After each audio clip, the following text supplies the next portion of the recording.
Wednesday, February 26th. I'm Adam Walsh, and this is The Signal. New opening being posted on job boards, Premier of Newfoundland and Labrador. Today on the show, we react to Andrew Furey's pending departure from the Premier's office, and we talk about what kind of leadership should come next.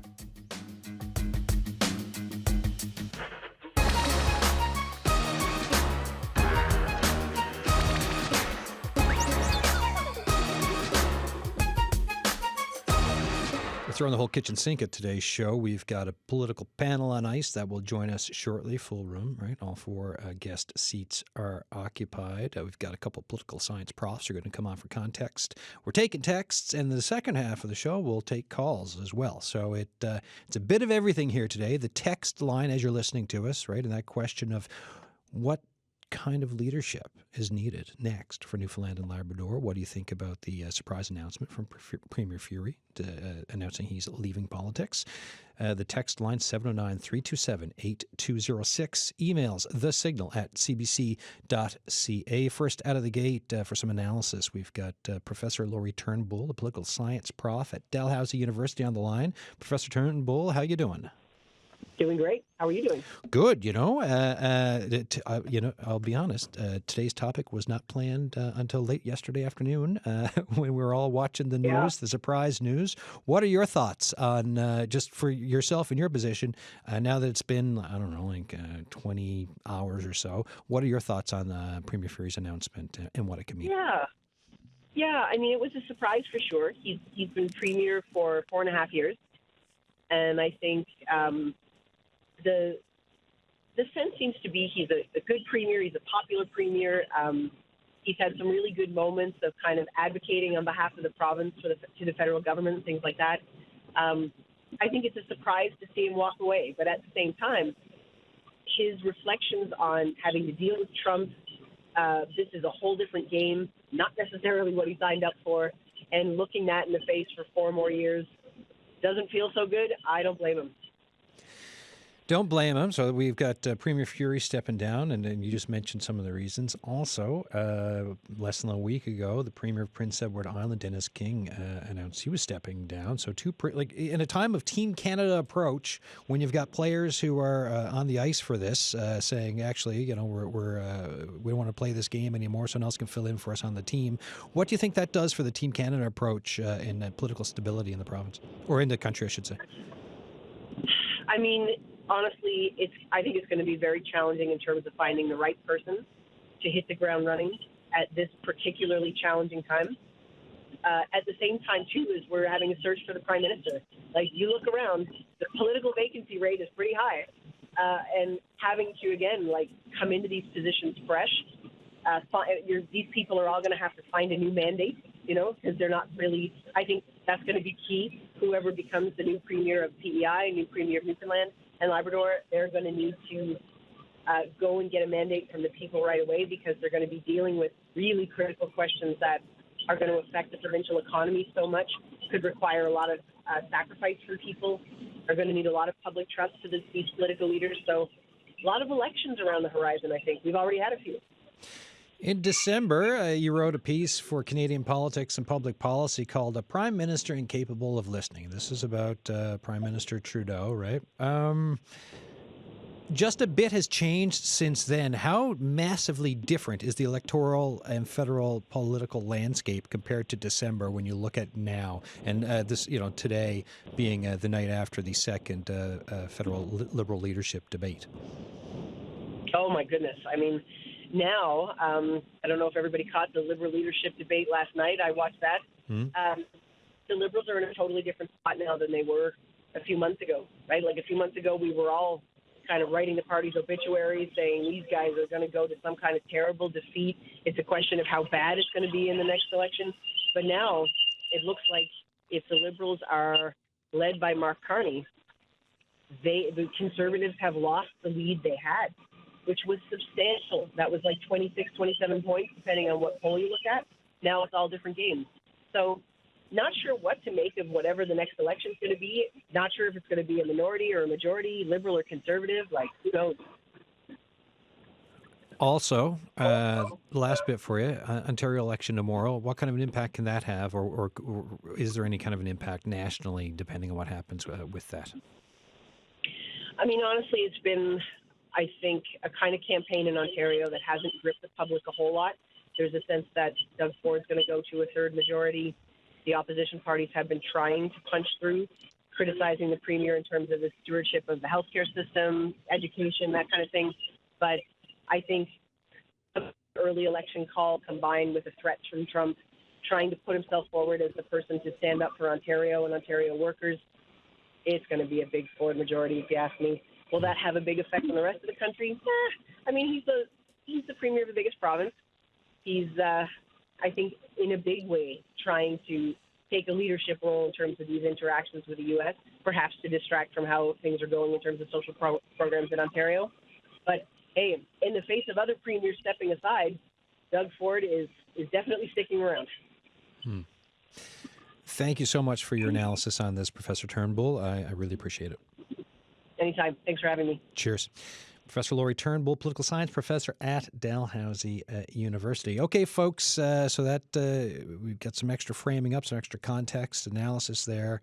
And now I've got folks to drill down into the topic of the day. And we're asking, what do you think about the surprise announcement that Premier Andrew Furey, is leaving politics, resigning from being Premier? And what kind of new leadership would you like to see for the province? So for now, if you want to join the discussion, the text line is open. We'll take calls in part 2 of the show. 709-327-8206, the signal at cbc.ca.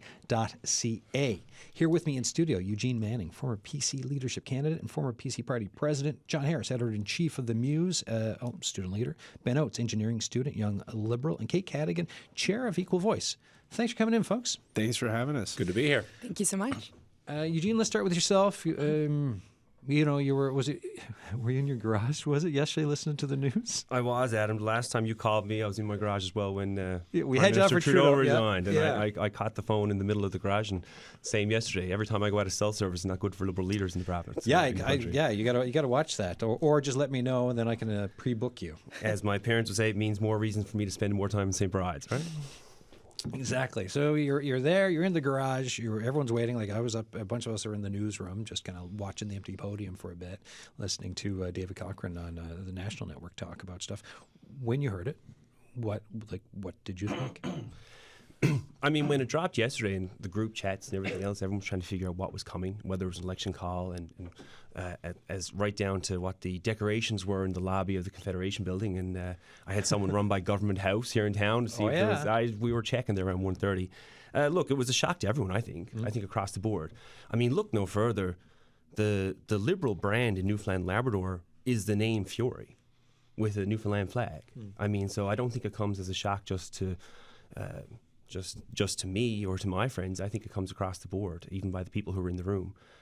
Caucus, staff, everyone seemed to be pretty shocked by it. I mean, look, you come back to that quote by Theodore Roosevelt, the man in the arena. I mean, full credit to Premier Furey. If Premier Furey thinks he's done, then he has every right to resign. And how he did it, I might take issue with, but it's a grind. I mean, and anyone who's in that arena, especially if they're day in, day out, you can appreciate where he's coming from and what he has to say. I think, though, it was a shock, and I think it's going to leave a lot of us with a lot of questions for a while into where we go from here as a province, where the Liberals go from here as a party. And it raises a big question, as you alluded to, about leadership in this province and where we should look for that leadership. Okay. Yeah, I was certainly shocked as well. Just like Eugene, the group chats were blowing up. I'm a political science student at MUN, so we love this kind of thing, but also it came as a surprise, and the same thing, wondering where we're going next. From an Equal Voice perspective, looking at where our leadership is going and how that might change in the coming months with elections coming up is certainly interesting. And I think now is the time, it's always been the time, but we'd love to see more women and gender diverse folks elected, and maybe this is the opportunity. So it's certainly interesting and came as a shock. Ben? So I'll say this. I say the timing is a little bit surprising, but anybody who knows the Premier and has been around government knows that his intention was never to be a dynasty Premier. He said max 2 terms. it's a little bit early, perhaps. We would have liked to see him stick around. The province is better off now, thanks to his leadership, than it was 5 years ago. But full credit to the man. I'd say we definitely need the extra orthopedic surgeon. So fair play. And I'd say his best of luck. A lot of gratitude, and in terms of what kind of leadership does this province need, I'd say he sets a pretty good example. So big shoes to fill, but I'm sure that we can fill them. Sir. I was definitely surprised when I heard the announcement. I definitely thought it was going to be an election call rather than a resignation. I think, it is strange to see the Liberal Party totally rebrand as the Furey Party over the past few months. And, you see Furey taking a more national profile with the tariff, the tariff war. You see him, heading to inauguration of Donald Trump as one of the only two premiers, along with Daniel Smith, to attend the inauguration and, to be making national headlines about, being tough on Trump. It just seems like an odd kind of time to back out of that fight in the midst of this trade war. It definitely, it's not always going to be a good time to leave, but it does remind me of Tobin's leaving the premiership after 2 elections in 4 to 5 years, and then quickly running federally and joining becoming Minister of Industry back in the 2000s. So that is definitely a question, along with the building of a national profile. Is that the next step for Furey? I know he definitely talked about not wanting to be a career politician, but I don't know of anybody that declares himself a career politician. But at the same time, we can take him at his word and wish him the best. But what about this point in time for responsibility, right? We talked Team Canada approach. You've got just last week, Tiff Macklem, the governor of the Bank of Canada, talked, and we could be finding out about the tariff threats turning into potential tariffs next week. Tiff Macklem saying, in the pandemic, we had a steep recession followed by a rapid recovery as the economy reopened. This time, if tariffs are long-lasting and broad-based, there won't be a bounce back. Wipe out growth in the economy for 2025 and 2026, forcing Canadian businesses to cut investment spending. So you have someone who had a plan and was shepherding a province and a government, and now they're stepping away. So what about when it comes to responsibility of continuing to move forward in a time of crisis for this province and someone stepping away from that, whether we feel it, for personal reasons and giving them credit or not? Yeah, exactly. I listened to that scrum after his announcement yesterday, and I walked through, and what I heard was, things aren't going to get better for a while. I don't think I can stick it out. Now, as important as it is to know how to carry the torch, the issue of succession planning, both in politics, in business, in life, is a massive component of what your responsibilities are as a leader. And I think we do not have a steady hand at the helm right now. And I think that's, Premier Furey's legacy is going to go down as a bit of a tragic figure, I think, in years to come, simply because there was so much opportunity there. And when he came in, to be that strong leader out in front. And while I don't begrudge him for his reasons for stepping aside, I think that there was an expectation, coming back to your point again, no further than the logo is a Furey brand, which I'm sure costs the Liberal Party a few dollars somewhere along the line. And now we're up the creek, and I don't know where we're headed next. Tariff threats, Churchill Falls MOU, Health Accord, Education Accord, trying to figure out, we've got a housing crisis, there's a cost of living crisis. These are all the things that this province is facing, and now there's someone leaving the Premier's office.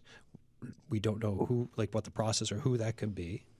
And then the election could be the fall, it seems, right? According to, because for the 4 years and everything else. Anyone else with thoughts here?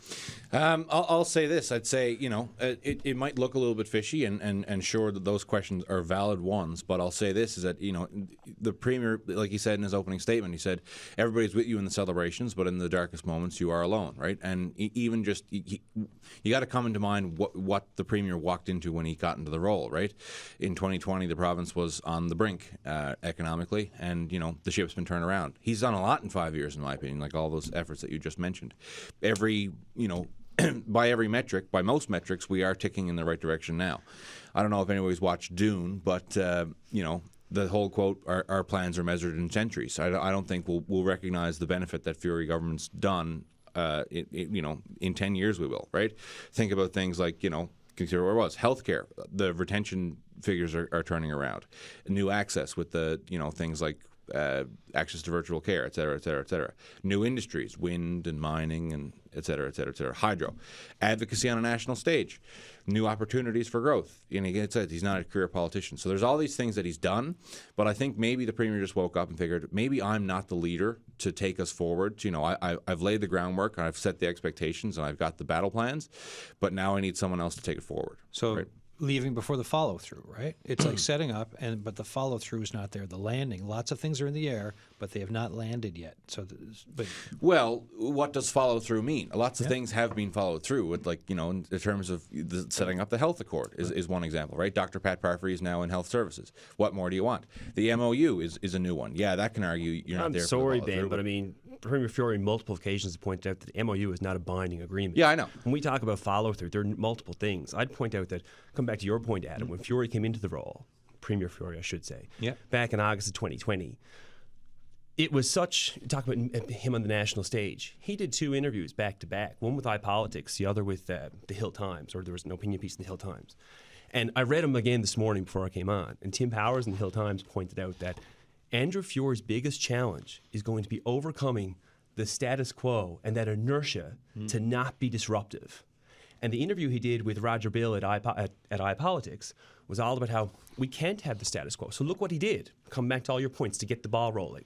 He brought in the Premier's Economic Recovery Task Force. He brought in Moya Green. This massive report to say, this is what we're going to do to right the ship. As soon as he got any pushback on that Economic Recovery Report, what happened to it? It's on the shelf. Look at the website. I was on it this morning. There's a big caption that says, what happens if we do nothing? And it's just gibberish this morning because no one has kept it updated. If that's not a metaphor for the province and the leadership of the Liberal Party over the past few years, I don't know what is. I don't begrudge his reasons for departing, but I'm saying if you depart before taking on an election for a second term, there has to be an acknowledgement that you maybe should not have taken on that role in the first place. Ben, what do you think about that? Then I'll go to the other 2. Lots of thoughts. I'll say this, is that when you do a good job, nobody notices, and that's especially true in politics. It's a thankless gig, right? So, like I said, the things that the Furey government has laid out and done won't be recognized right away. It's like I said, he's not a career politician, and like you said, so. In terms of the lack of leadership, quote unquote, I mean, there's only so much one leader can do. Maybe if he stuck around, it'd be no different because the Premier is, yes, it is a leadership role, but ultimately it's the civil service, it's the deputy ministers, it's the cabinet ministers, it's the caucus that are informing these decisions, and all those leaders are still there, right? So, yes, it took leadership to get those ideas out there and get them laid out. And yes, not every recommendation in the Premier's Economic Recovery Team nor the Health Accords has been accepted. Maybe they shouldn't have been. Right? At the end of the day, like you said, the Moya Green report was non-binding. So the government took that and looked through it and said, all right, what's good for the province? What can we implement without really hurting families and stuff like that? And that's what leadership is, right? You get all the information you can, you make decisions on it based on that. So you're saying, it was a garden planted and growing type of a thought as opposed to a bridge half built thought, right? Correct. So, okay. John. Well, one thing that he did follow through on in the Moya Green report is cutting funding to Memorial University, and he's going to be going down in history as the Premier that doubled tuition at MUN. I think that's definitely going to be part of his legacy. I don't think students are going to forget that it's twice as hard now for students to afford to get a post-secondary education. And in the same report, Moya Green report, it said that education is the future for the province, and that we're going to need a highly educated population in order to get out of our economic situation. And so last night, the federal Liberal leadership candidates, there was floating a free trade school too, right? I know it's different than a university, but we're talking free education to tool up folks. So, just add to your point. And tuition was raised at CNA as well for the first time in over 20 years. So we're seeing.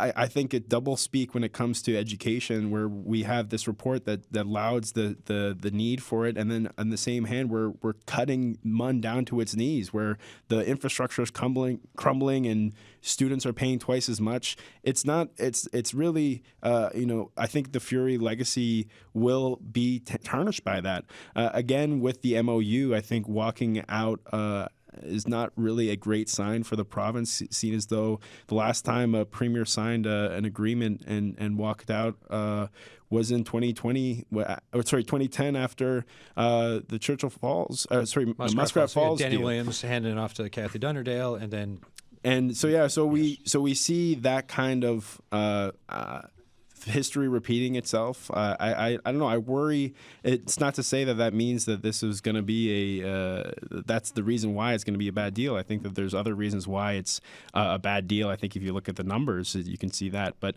it's not really a time of confidence for Newfoundlanders and Labradorians when in the midst of a trade war, at the end of a MOU, the premier is walking out. I definitely understand he has his reasons, and I totally don't begrudge him for that. But it is a time where we are facing instability from now in our province and at the federal level, where we don't have a prime minister with a mandate. We don't now have no premier with a mandate, and we're in a leadership flux. And I think that it's definitely a time that we need some serious action and for helping working Canadians. I think that think something has to give. Kate, what do you think? Yeah, absolutely. I think to echo John is that we're in politically right now, it's a little tumultuous, and I think people are looking for a leader. So I think the timing is certainly something to reflect on, and whether, for personal reasons, totally understand. But, what does this timing mean for us in the place that we are politically right now, not only provincially, but also nationally and even internationally with what's happening down in the States.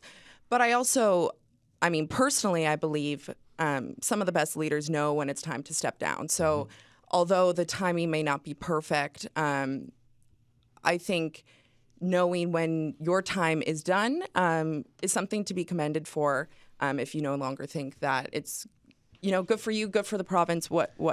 Yeah, and it's interesting when you look at conversations nationally, federally, that were happening with Prime Minister Justin Trudeau and about timing and stepping down and moving on. And there's no shortage of people who think he stayed on far too long. Right. And I was just going to pick up on that, and I agree with you, Kate. Right. So we've seen nationally the impact that what happens when a leader stays on too long. I'd argue, even though we are grateful to Prime Minister Trudeau for his service, he should have left about 2 years before he actually did.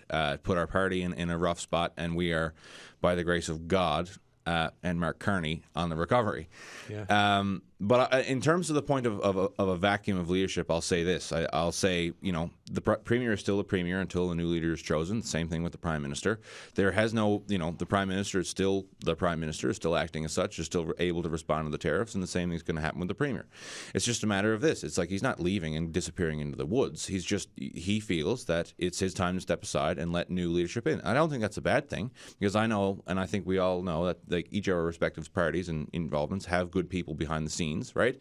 The Liberal Party is no different.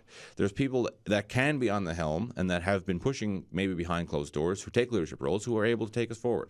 So I don't think we're in a void of leadership at the moment, and I don't think it speaks to the broader problems of the Liberal Party. I think it's a good thing. It's a mature thing. It's a sign of leadership, like Kate said, to be able to step aside. But Ben, you raised an interesting point, and sorry, seems like you're a bit like the turkey invited to the Christmas dinner here today. I'm good for it. Everyone picking on the Liberals. But you mentioned Trudeau resigning, and what's an interesting point there, and you go back to Mulroney resigning back in '93.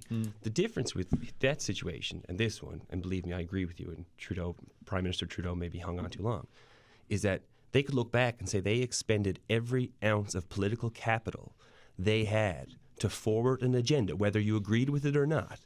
They left nothing in the barrel. There was no shot left to take. We have a premier here now who's only been for the electorate once. It seems like while you might have good people in the wings, it doesn't seem like there's much organization there. Everyone was expecting to just go to the next one. And you say there's a big runway there, but we're in we can argue over whether or not how the legislation works, but it's a fixed election date. We're supposed to be into an annual cycle here. We have people knocking doors already for this upcoming election. It's not like he left 2 or 3 years here to lay the groundwork for it. And I think that's the difference, is that you might disagree with what Prime Minister Trudeau did, but you can say he did everything he could. But there's a lot of people left here holding the bag here saying, well, what was the plan? You led us down the garden path there up until about 2 weeks ago. 1 second now. We've got Kelly, before we go to that, Kelly Bladuke, a political science professor with Memorial University, is on the line. You're listening to The Signal. I'm Adam Walsh. We're talking about the surprising resignation. Premier Andrew Furey announcing he's stepping down from being premier. Professor Bladuke, thank you for taking time out of your sched to come back on the show. How you doing? Good. How are you doing, Adam? Good. How's all your guests? Was anyone not taken by surprise here? Was anyone like, oh no, this? Hey, of course. Like it was a pretty surprising announcement yesterday. I was going to try as hard as I could to put on an act that I knew this was coming all along. I'm pretty sure everybody was surprised. I mean, I would echo a point of one of your guests that Premier Furey certainly did give indications he didn't intend to do this for long. I remember talking with somebody a long time ago who said he may only stay on for one term and just try to get as much done as possible and leave. So I think there's some potential consistency here with what he said originally, but I don't think anybody. I think everybody, certainly anybody that I was talking to or had a sense of, I think most people thought we were actually going to an election reasonably soon. He was going to seek one more majority and then probably call it quits at some point during that term. So yeah, big surprise, I think. Yeah, I mean, that was the feel, like in the newsroom too, right? The feel, like for those of us who are talking about politics in the newsroom, it's like, oh, do you think there's going to be a call coming? And like all from like through December up until then, like recently, there was always that question. And then even yesterday, it's like, is this an election call or something else? And it was, as we now know, something very different from that. Does this mean a fall election, Kelly? Oh, sorry, go ahead. Yeah. Just really quickly on that, I think, circumstances have changed and they've changed quickly too. The nature of politics, and we see it federally, and we see it every time that there are events, things change. So it's possible that Dr. Furey's plans changed quickly too. Maybe he actually anticipated, being premier until what happened with Trudeau happened, until what's happened with Trump happened, and maybe he looked and said, okay, so none of that really fits into my plans. That's perfectly reasonable for him too. Anyway, sorry, go ahead. Yeah. It's looking like, do you think this means a fall election? Because like, given the timing that's supposed to happen for the election time of 4 years, it's down as the fall. But like, there can also be new legislation brought in. Like, what's your read on what this means electorally for the province? I mean, I think the easiest thing to predict now is exactly that we will have an election in the fall. At that point, it'll be coming shortly on I assume we'll have a federal election in the spring. We will then have a provincial election in the fall. We need to wait and see what exactly the time frame is going to be for the leadership and so on. I assume the Liberals will try to move reasonably quickly on this, but unlike federally, I mean, we're not all sitting around saying, oh, we know who the exact people are who are likely to run. Like if you had asked me back when Trudeau resigned, I would have said, okay, well, Carney's the front runner, Freeland is next in line. We don't really have that here, and I don't know how active. Assuming that this was kept quite secret, I'm assuming there aren't even really much in terms of leadership campaigns that are at least significantly working within the provincial party. So all those things I think matter to where we're going to end up in terms of a new leader, a new premier, and then an election. But I would imagine we're going to see a new leader within a few months, probably going into the summer would be my guess, setting up for an election that'll probably be in September or October. What does it do for when you have when a leader announces they're leaving and then there's runway? What does that mean for their policy and governing? And cause in the States, they always talk about lame duck presidents, and it's kind of like almost once you get that stink on you, a lot of policies can't matter anymore. Does that apply to Canada and provincially, do you think? I mean, I think there's some element to that. I think that once you've announced you're resigning, that certainly limits your ability to come forward with new ideas, pass things in the legislature, that kind of thing for sure. On the other hand, I hear people talking about whether this creates instability or whether this, I mean, to me, the greatest instability we might have, and everybody could imagine a scenario where instead an election were called. You go into an election and then you're dealing with caretaker government. Really, there are significant limitations on what government can and should be doing during an election period. But we're not doing that right now. We still have a premier. The legislature can still sit. I don't really buy the idea that there's instability here. Granted, there may be some limitations on the sorts of things that the premier could do. But as it stands, he could still very reasonably put things to the legislature if it were necessary to do so. The government could still pass them.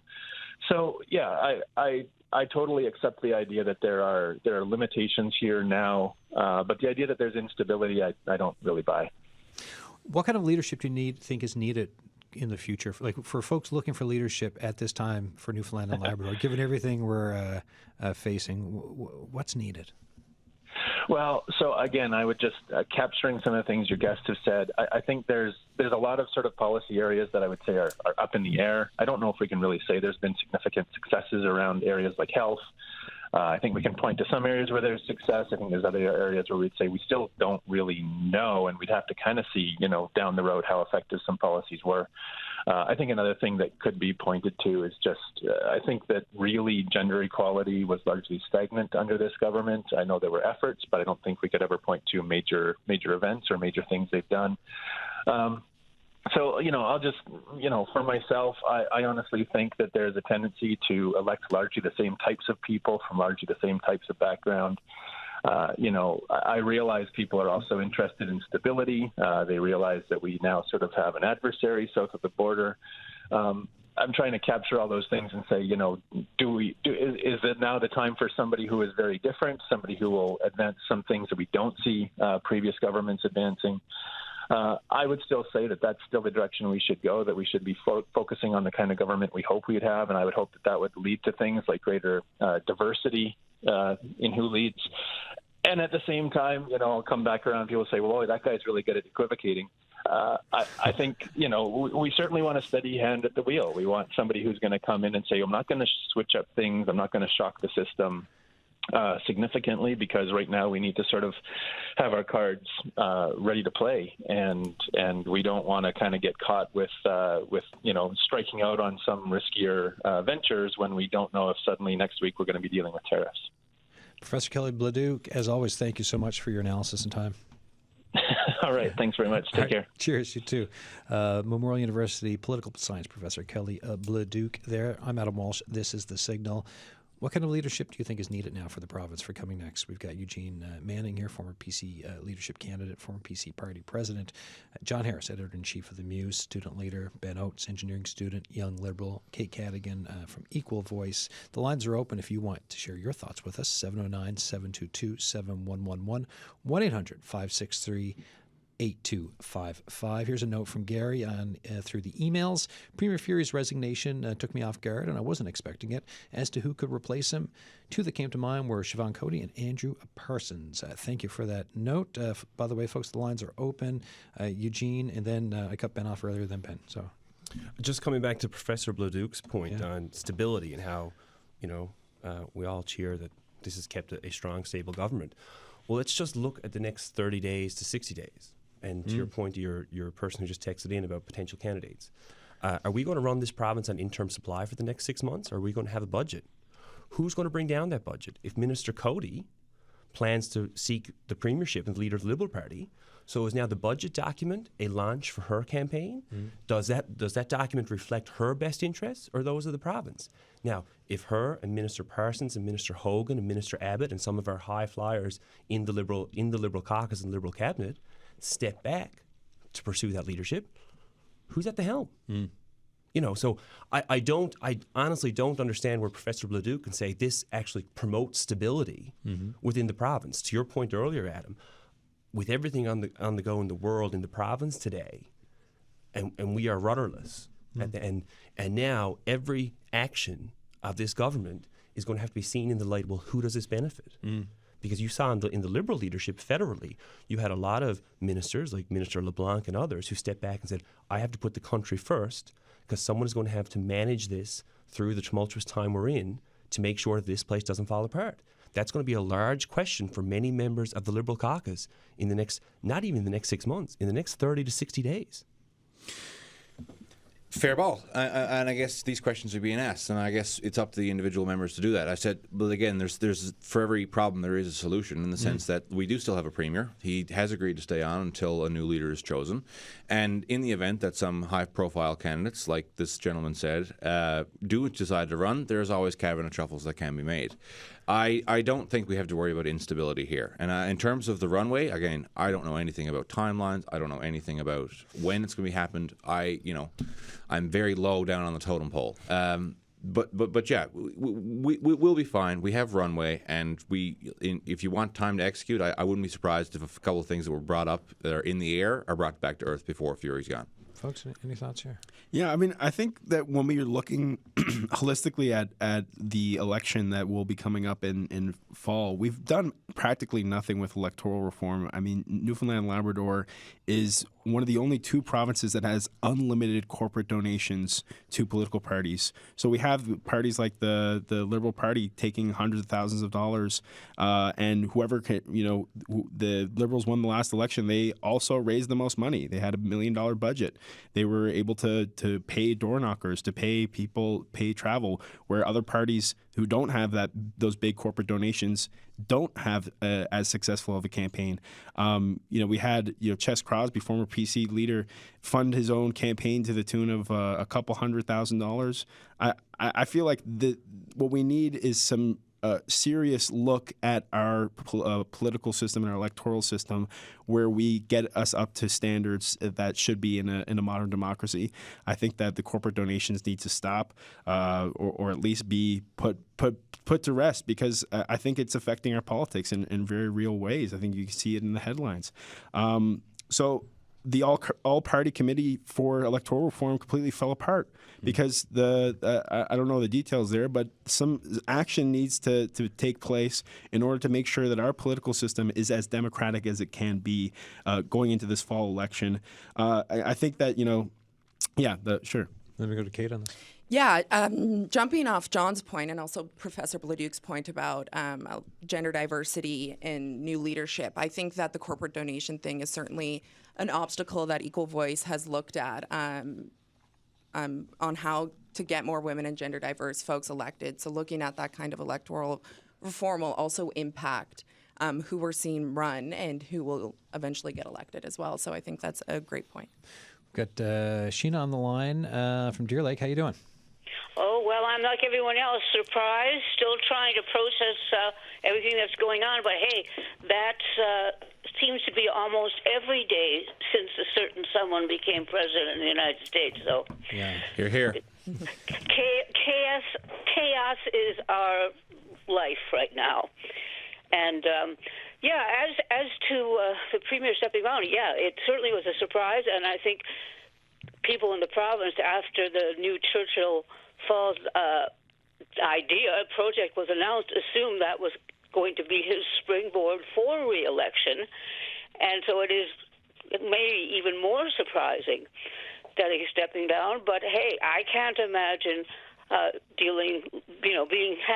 that kind of responsibility in the age of Trump when you can't hang on to anything in terms of people's decisions. And it's very hard. I can imagine all the frustration he felt just going to the meetings in Washington and realizing that even as they were talking to the quote-unquote officials from Trump's realm, that it didn't matter what they said. Nothing would be accepted. It was, it would change the second they left the room, which is, I think, pretty much what happened. But going out onto the topic of how this should play out, I happen to be a candidate in the election of 2020. I ran against the PC candidate and Premier Furey, and I remember we had one. It was a very short because there were no meetings. Right, it was COVID, and we had this one phone-in show for we each got about 5 minutes to talk.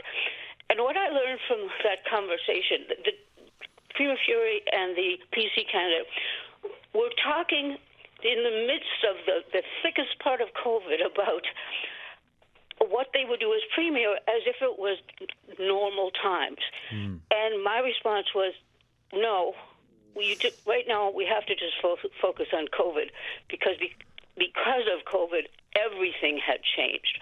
And I think we're living in a similar period now where you can't do whatever you imagine would be the usual thing to do. I think we're going to have a lot more information and ideas of how things are going to unfold coming from Ottawa than normal, because dealing with Trump and then the tariffs as they sift out in the provinces and then sift down to other levels of government, it's just a changed world. I do also believe that somebody in the caucus should be able to step in. There is one thing I'm sort of surprised about, and maybe this can be, somebody can look at how this might work. When Premier King left office, like overnight last week, they did appoint an interim leader.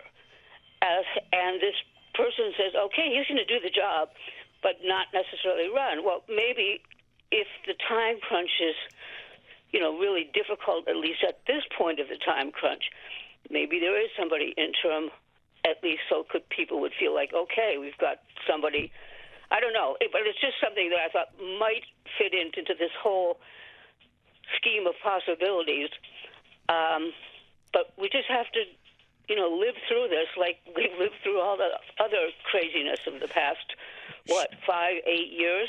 Yeah, Sheena, fantastic points. And yes, I think that the comparison through the pandemic and then the unpredictability of what's happening now, and the fact that the governor of the Bank of Canada, Tiff Macklem, also kind of gave a comparison of learning of what happened, but then looking at it in the new scenario, it's really important for context of what we're going to learn from here. So I appreciate your call and thoughts and also suggestions. Okay, well, thank you very much, and we're going to have a very interesting, God knows how many years ahead of us. Yeah, we're living in interesting times, that's for sure. Thank you, Sheena Lerman, calling from Deer Lake. Bye.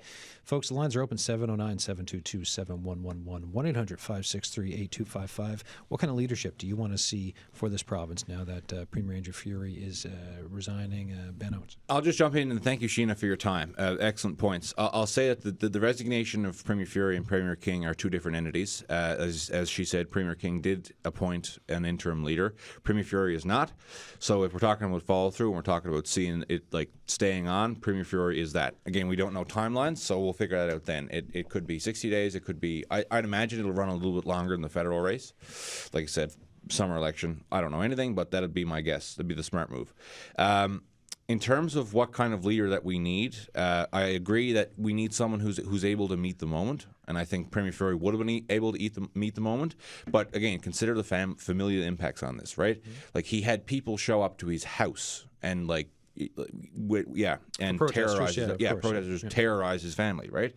And like you said, it's a rough gig. So at some point, you've got to consider that he's premier, but that's never been his only, that's not his raison d'etre. He's a family man. He's a doctor. He came in to say he wanted to go back to being a doctor. He's kept up his license and to go back to surgery. Yes, exactly, right. So something came over the man. He said, and maybe he got the nudge, and he was like, you know what? Now's the time to go. So fair ball to him. Eugene, your thoughts on what kind of leaders need it next, or whatever else? There's a couple of questions there. First is what type of leaders need it next. Yeah. Obviously, coming from where I sit, we need someone who's willing to be disruptive. Yeah. I mean, even the conversation we've had here today, we've had people allude to Premier Furey is still at the helm, the bureaucracy is still there. We don't elect the bureaucracy, right? Mm-hmm. Like we elect leaders to lead. Now, what I think is interesting for the Liberal Party, and believe me, you might know little on the inner workings of the Liberal Party. I know less. I'll be the first. But since there is no person in the wings, and you would think that there's no leadership campaigns waiting, and they're going to be on a compressed timeline because of the runway that Premier Furey has left them, this leadership race is wide open.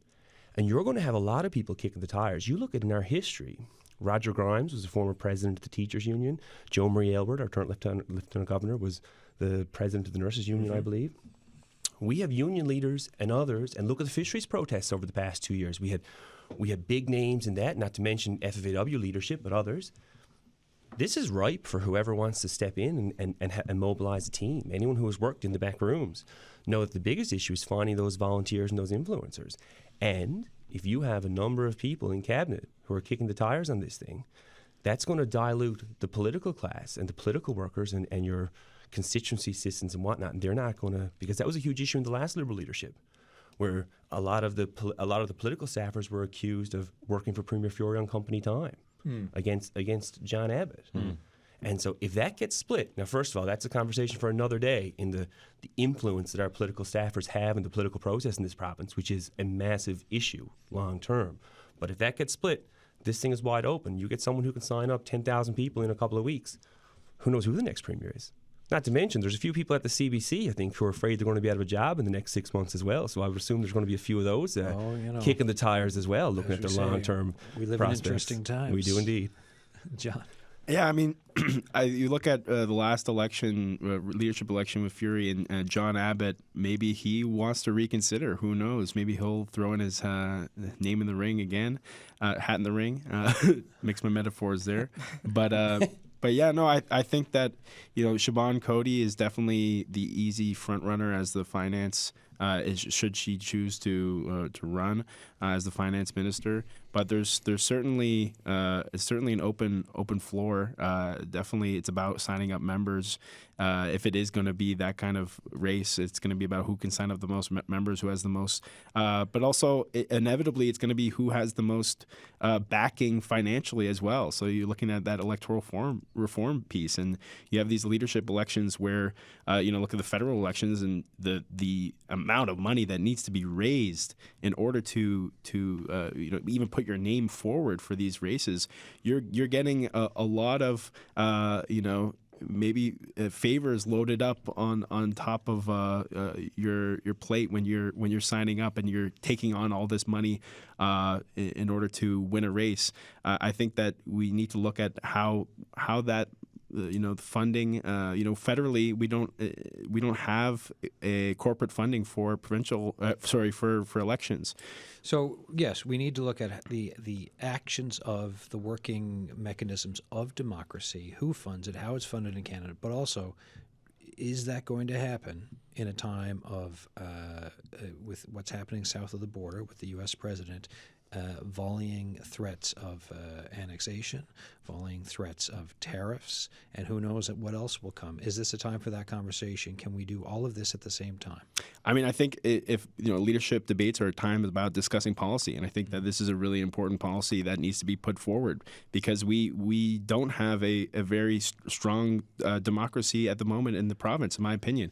I mean, you look at the COVID election that Premier Andrew Furey came in on. It was an election where many people felt they didn't have the right to exercise their vote. You had a delay of the voting time. Yes, delay of ballots, and also there was language issues with Indigenous communities on the north coast of Labrador. There's a court case still outstanding on that, in a two-seat majority. I mean, come on, access delayed is access denied. That's 4 years ago, and a low voter turnout. So I mean, I think that if I were premier, that would be the first thing I would want to tackle is let's modernize our electoral system. Let's get corporate money out of the politics, and let's have politicians working for people and not for corporations. Because from where I'm standing, the Premier Furey has been a very pro-corporate premier, and we had Tent City be tore down by the police, and still homelessness is still a problem in the downtown community and in rural areas as well.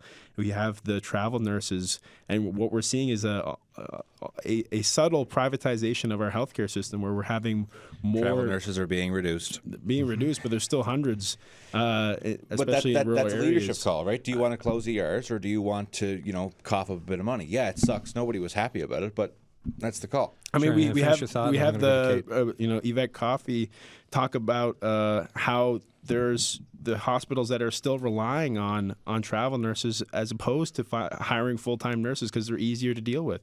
I mean, I think that there's a private logic seeping into our public healthcare system where we have that new development in the Costco where you have a social enterprise who don't actually own the Costco but take over an ambulatory unit which would normally be under the public healthcare system. You're talking about the new health facility. The new health facility in East End. So I think, like, to me, what we need is a government that is for the people and not for corporations and for their buddies. Kate, what about you? Like, what are your thoughts then on looking ahead for the leadership that is needed, or the path forward, or just if you want to jump off on any of the points that were made? Yeah, I think we certainly need a leader who's going to hit the ground running. I think that it's going to be quick and there's lots happening. So certainly looking at someone who's kind of ready to take the reins and, has the province in mind, the people in mind, all of those things. And equal voice. We're nonpartisan, multipartisan. So I think that also considering like, if you know you were not happy with what we're seeing, how can we change up that leadership, and how does leadership look different, whether that's based on party or based on the people who we elect as well. So like historically we've seen, I think it was said earlier, we've seen a lot of the same people being elected with the same experiences, same backgrounds. So also considering what new can we bring that might actually benefit our province in the times that we're in right now. We've got about 5 minutes left, which is a minute and change for each of you. But when you look at where we are right now, right, this fire hose of news and information of wondering, will there be tariffs next week? Right, what's happening with Europe? What's happening with NATO? What's happening with Arctic sovereignty and security? What's happening with the cost of living crisis, the housing crisis, healthcare, the future of the province? How are you feeling? Eugene. Adam, you brought up Arctic sovereignty. As you know, it's an issue near and dear to my heart. I do know that. And we just had Wab Canoe, the Premier of Manitoba, announced, I think, an $80 million infrastructure spend to a deep water port there. And what I liked about that in particular, and just coming back to your tariffs and to bring it all together, is that this tariff threat was for February 1st, which is 23 weeks ago, a little over 3 weeks ago, 4 weeks ago. What's happened in the interim? When President Trump woke up and said, no, we're going to delay it for 30 days, and everyone said, we have a reprieve now to get our ducks in a row, what have we gotten in a row? I mean, we've traveled to D.C. a few times, and speaking of, I thought it was funny that Premier Furey said he made a decision on February 14th. On February 12th, the premiers looked like a high school trip walking around getting their picture in front of the landmarks in D.C. I mean, it didn't look like a serious organization, and I think that would be a pause for reflection for me if I was on that trip, and I thought the timing was kind of interesting. But we've had our chance. I mean, it's time for leadership. It's time for someone who's going to be disruptive, who's going to take the bull by the horns, and we need someone who's not afraid to get their hands dirty, is not afraid to do the heavy lifting, and is not going to say, listen, I really wanted this, but now that I see how difficult it is, I'm going to take a pass. We need more. John Harris, less than a minute.